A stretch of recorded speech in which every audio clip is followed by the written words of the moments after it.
अस्सलाम वालेकुम, good afternoon. आप सबका मेरे यूट्यूब चैनल में वापस से स्वागत है। ये गोल्ड का डेली चार्ट है। जैसे कि आप देख सकते हो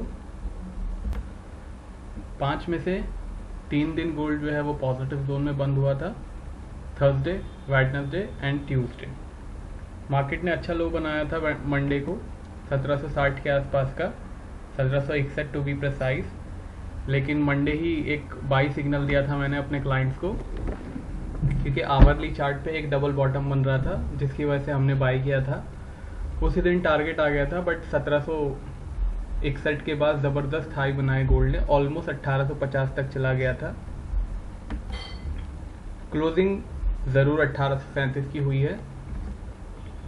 फ्राइडे क्लोजिंग से पहले एक बार 1829 का लो बना दिया था गोल्ड ने, और फ्राइडे जो हमारा सपोर्ट था वो 1830 का सपोर्ट था।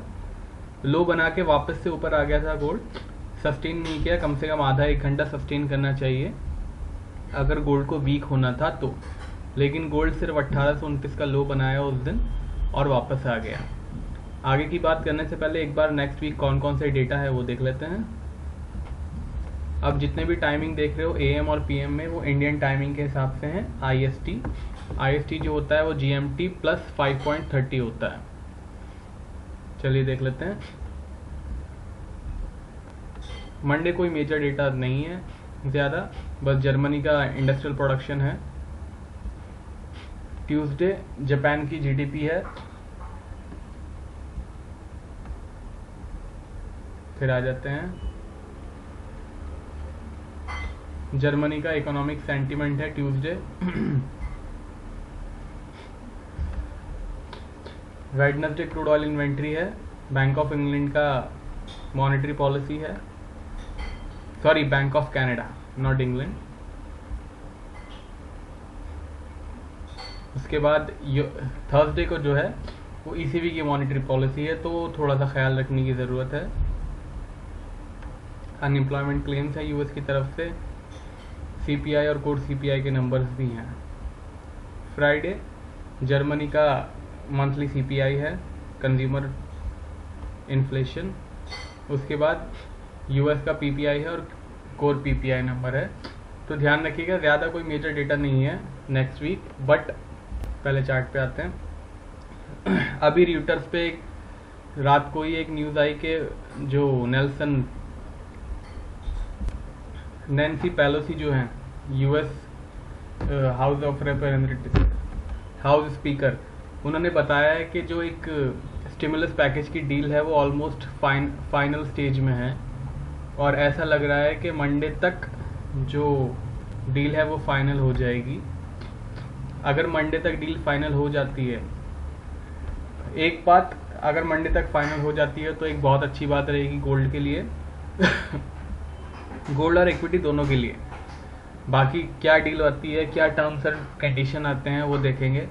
लेकिन सबसे बड़ी स्टिमुलस पैकेज की दिक्कत यह है कि ये $1 ट्रिलियन का भी नहीं है, नियरली $900 बिलियन के आसपास का ये पैकेज है। तो जितना एक्सपेक्ट कर रही थी मार्केट, तकरीबन $3 ट्रिलियन के आसपास का एक पैकेज एक्सपेक्ट कर रही थी, उससे 1/3 भी पैकेज नहीं है ये। तो एक बात तो ये। सेकंड बात, किन किन को ये एड मिलेगी उसका भी अभी कोई फाइनलाइजेशन नहीं है, उसका भी कोई इन्फॉर्मेशन नहीं है। बिकॉज जो रेंट जो 31 दिसंबर आ रहा है वो एक डेडलाइन है उन हाउस ओनर्स के लिए जो रेंट नहीं ले रहे हैं पेंडेमिक की वजह से। US ने एक लॉ बनाया था कि 31 दिसंबर तक जो टेनेंट को आप निकाल नहीं सकते अगर उन्होंने रेंट नहीं दिया है तो, जिसकी जो अब ड्यूरेशन है 31 दिसंबर है। अगर 31 दिसंबर के बाद भी एड नहीं मिली तो काफ़ी जो अमेरिकन है वो होमलेस हो जाएंगे, बिकॉज रेंट नहीं पे कर पा रहे हैं। वो रेंट की छूट सिर्फ 31 दिसंबर तक है। उसके बाद लैंडलॉर्ड को एक ये वापस से उनके पास एक राइट आ जाएगा, राइट टू इविक्ट कहते हैं उसे। अगर रेंट पे नहीं करेंगे दिसंबर के बाद तो राइट टू इविक्ट आ जाएगा, और काफ़ी मिलियंस ऑफ अमेरिकन जो हैं वो होमलेस हो सकते हैं, बिकॉज एक काफ़ी बड़ी पॉपुलेशन अमेरिका की रेंट पे रहती है। एक बात तो ये। दूसरा, अनएम्प्लॉयमेंट रेट जो है वो 6.7% आया था। ज़्यादा कोई खास अनएम्प्लॉयमेंट रेट तो मैं इसे नहीं कहूँगा, बट येस थोड़ा सा डाउन आया है। उसी के बाद ही मार्केट एक थोड़ा सा वीक हुई थी, उसी के बाद ही लोज बने थे। इमीडिएट लो नहीं बने, बट उसी के बाद ही लो बने थे। एक और 3 तारीख को न्यूज़ आई थी कि लॉस एंजल्स के जो मेयर हैं, उन्होंने जो ऑलरेडी जो काम चल रहे थे उनको सीज करने का ऑर्डर दिया है, बिकॉज कोरोना वायरस के केसेस बढ़ते जा रहे हैं। तो इनडायरेक्टली उन्होंने लॉकडाउन लगा दिया है लॉस एंजल्स में। फुल फ्लेज लॉकडाउन नहीं है, बट काफ़ी रिस्ट्रिक्शंस हैं। और नेक्स्ट वीक से प्रॉबली जो यूके के जो सिटीज़न हैं या सबसे पहले जो डॉक्टर्स या नर्सेज हैं, उनको कोरोना शॉट्स मिलना शुरू हो जाएंगे, बिकॉज यूके ने, इंग्लैंड ने अप्रूव कर दिया था। ये मैंने आपको पहले ही बता दिया था, टेलीग्राम चैनल पे हो आप मेरे, तो पहले ही हमने बता दिया था, बट सिर्फ उसको रिवाइज कर रहा हूँ। नेक्स्ट वीक से उनको शॉट्स मिलने लगेंगे। अच्छी बात यह है कि जब उनको शॉट्स मिलने लगेंगे तो we will be having an idea 1-2 महीने बाद, जब पब्लिक के लिए शॉट अवेलेबल होंगे, कि उसके साइड इफ़ेक्ट्स क्या क्या हैं।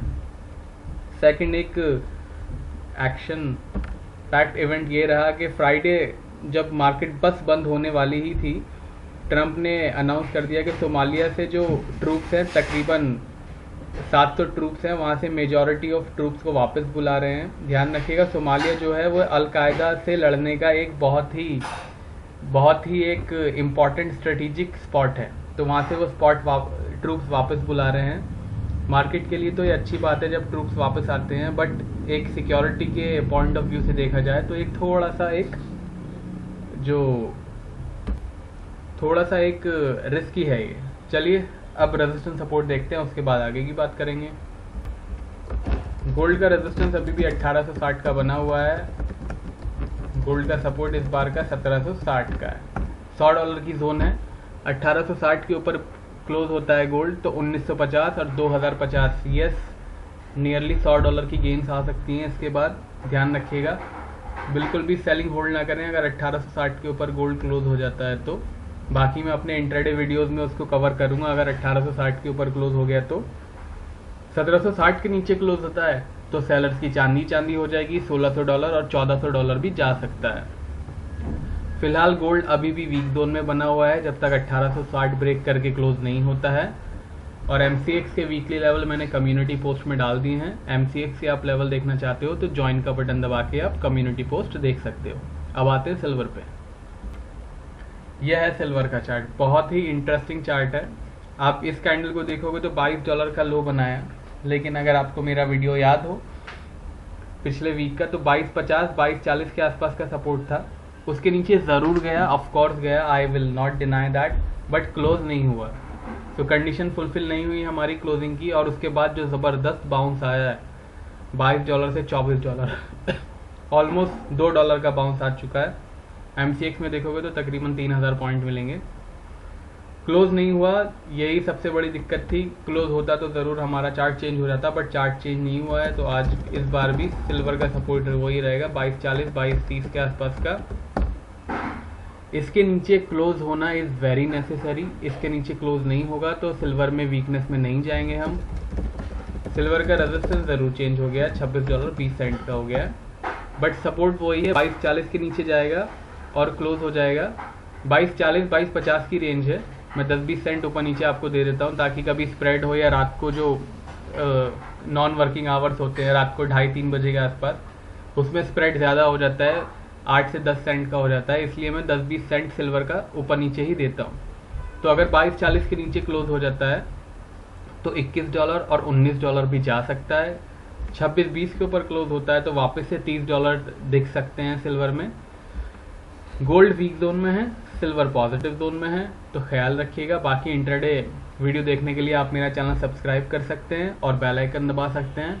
मैं मंडे टू फ्राइडे सुबह 11 बजे वीडियो अपलोड करता हूँ। बेल आइकन दबाने से आपको फ़ोन पे नोटिफिकेशन आ जाएगा। अब चलते हैं क्रूड ऑयल पे। यह है US crude oil, WTI crude oil भी कहते हैं इसे। $46 के भी ऊपर बंद हुआ है। जब सारी मार्केट्स लाइफ टाइम हाई पे बंद हो रही हैं तो ये कैसे पीछे रहेगा, बिकॉज क्रूड ऑयल की डिमांड बढ़ती जा रही है, डिमांड बढ़ रही है और अभी भी आउटपुट ऑलमोस्ट सेम ही चल रहा है। ना ही घटाने की बात हुई है, ना ही कोई बढ़ाने की बात हुई है। लास्ट OPEC मीटिंग भी ऑलमोस्ट इनकन्क्लूसिव रही, ज़्यादा कोई एक जिसे इम्पॉर्टेंट अनाउंसमेंट आती है उसमें कुछ आई नहीं। तो मोरलेस वहीं पे रुका हुआ है। क्रूड ऑयल भी $46 के ऊपर बंद हुआ है, ज़बरदस्त एक क्लोजिंग दी है। ऑलमोस्ट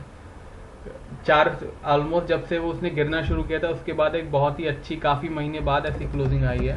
क्रूड ऑयल का सपोर्ट इस बार का रहेगा $41.20 का, रेजिस्टेंस रहेगा $49.20 का। रेजिस्टेंस चेंज हो गया है बिकॉज मार्केट ने $46 के ऊपर की क्लोजिंग दे दी है। अब थोड़ा सा ख्याल रखिएगा, इक्विटी मार्केट जो है वो लाइफ टाइम हाइस पे बंद हो रही हैं, ऑलमोस्ट बंद हुई है। काफ़ी इक्विटी मार्केट, निफ्टी को लगा लें, ऑलमोस्ट लाइफ टाइम हाई पे बंद हुई है। तो थोड़ा सा ख्याल रखिएगा, मार्केट पे एक एज पे है। अभी स्टिमुलस पैकेज की बात चल रही है, मंडे को आएगा तो देखते हैं। मैं तो न्यूज़ पे नज़र रखूँगा ही। अगर आप न्यूज़ पे नज़र नहीं रख पा रहे हो तो आप मेरा टेलीग्राम चैनल ज्वाइन कर लीजिए, उसमें मैं लाइव मार्केट के अपडेट्स देता हूँ। टेलीग्राम नहीं है तो ट्विटर पे फॉलो कर लीजिए, उस पर भी लाइव अपडेट्स आते हैं, लिंक डिस्क्रिप्शन में है। मेरी पेड सर्विस लेना चाहते हैं तो आप मुझे व्हाट्सएप कर सकते हैं, व्हाट्सएप का लिंक डिस्क्रिप्शन में दे रखा है। MCX के वीकली लेवल्स कम्युनिटी पोस्ट में डाल दिए हैं, ज्वाइन का बटन दबा के देख सकते हैं। और प्लीज़ इस वीडियो को लाइक और शेयर ज़रूर कर दीजिएगा, लाइक शेयर करने से मेरे चैनल को सपोर्ट मिलता है। अब मिलूंगा आपसे मंडे, तब तक के लिए टेक केयर, बाय बाय।